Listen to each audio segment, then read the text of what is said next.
guys, welcome back to my channel or wherever you're listening to. Today is my birthday.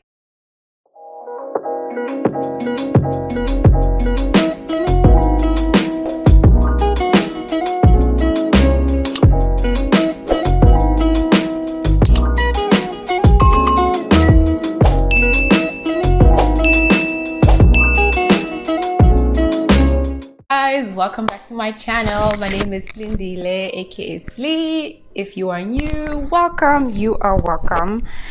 Hopefully you can hear me. So I tried to do a vlog today because guess what? It is my birthday and I think a vlog has its people. I'm not good at doing vlogs. I don't know. It's weird for me, but I love watching vlogs. But anyway, I just wanted to come on here and just say I'm so grateful to God for this year. The year has just started. I'm just so grateful for what the year has in store, what year 35 has in store for me. 35. But I am excited. I'm grateful. I just want to share this small little birthday celebration for me and just really honoring God in terms of what he has done.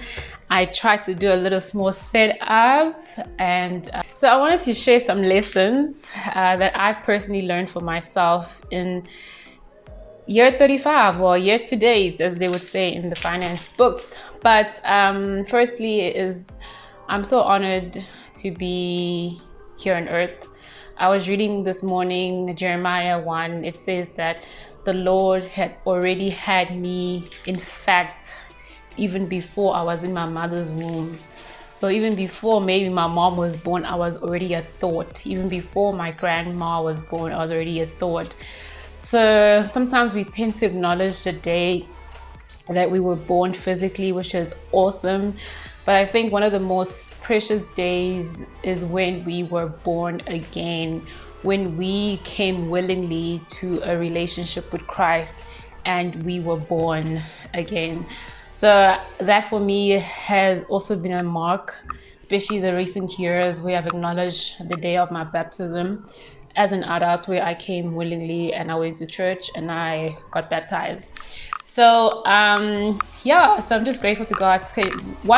Number one lesson, I'm not sure how many lessons I have here. Well, first lesson is be content. Contentment is everything.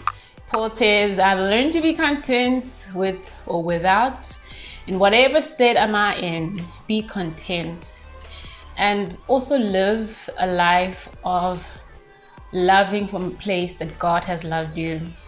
Yes, we have all the scrolls to show how much some people are unworthy of our love because of whatever. But when you walk from a place of love, in terms of agape love, a love that doesn't say you doing this, I want to do that. A love that says I love you regardless. And that is God's love. It's a process, but I'm trusting God that every moment as I growing into this year, even before this year, it's a process. I need to acknowledge that not every day is going to be the same, but having that in my mind is so important. So loving from a place that God loves you and contentment. Thirdly, you can only meet people where they have chosen to go deeper with themselves. I can also very much add they've gone deeper with God, because God will really unveil certain things to us that are like, what? A character flaw that we were not aware of. Sometimes a character awesomeness that we were not aware of. But I've witnessed as somebody who observes a lot just by looking, and normally my intuition, as they would say, is always correct.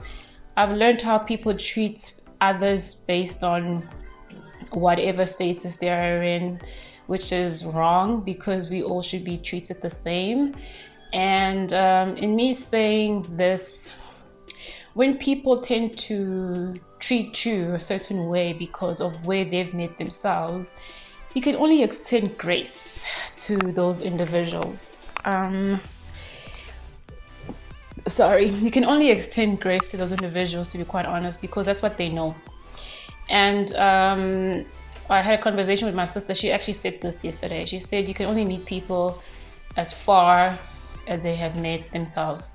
And I'll go to say as far as they've met with God. Because God will show a nature that is not alongside his nature, which will shock us, at first, but then it will free us. So number 4, I think. Number 5 is love yourself. Okay. Yes, I'm not about selfishness. I'm not talking about self-love to the extreme. I'm talking about love God, love yourself, love your neighbors as you love. Love yourself. Love your neighbors as you love yourself. You can only pour from a place where you are loved. You cannot pour from an empty cup, because people prey on those who don't know themselves, who do not love themselves. In this society, people use people because they can see they are desperate. So when you love yourself from a place that God loves you, and you love others from a place that you have loved yourself, life is just simple. It's simple, and there's no could have, would have, whatever. Even when somebody is meaning to do you harm or meaning to do you wrong, for whatever reason, that kind of flows and it just disappears. And you might have caught it, you might have not. Most times, what I've noticed when I started doing this, sometimes the intentions of people that I meet, I'm like, oh, was that supposed to hurt me? Oh no, honey, we're not doing that in this season. We are not doing that in this season. And people were telling me today, I'm not trying to boast or anything. I'm trying to, what do they say in English? Anyway, throw my own horn, whatever. Something like that. Sounds good, so we'll stick with it. So, people were saying, I cannot be 35. Black don't crack. I cannot be 35. They were saying probably I am like 29, 26. I'm like, okay, we're going to ride with that. I'm joking. I was so happy. I don't know why. I always used to laugh at my mom when I always tell, oh, mom, you don't look a year older. Now it's me. When somebody says this, you don't look a year older. I'm like, why am I so excited? I guess it comes with age, right? So what I'm trying to say is, the less you choose to act like the world, which is cruel, you will age faster. That is a fact, point blank, period. I've seen people who have aged like nobody's business because they are in everybody's business, or they're just really stressing about everyday life, which is, they're told not to, worry about today, because tomorrow has its own cares. So those are my 5 lessons. There are more. When I reflect, there are more, but I just wanted to give you guys a short snapshot of the main ones that I've learned. And it's good. It's so good to operate from a place of peace, a place of joy, a place of surrender, a place of wanting to show people, yes, you can live a life of kindness. Yes, if somebody's trying to be nice to you, be open to it. It's not strange. Do not think it's strange. Do not think it's strange when somebody's trying to be nice to you, because the world has been so mean. Do not think it's strange. So I just want to really, really just say, celebrate life, be happy, be grateful, and God will meet you where you have chosen to meet yourself, and then some. Thank you.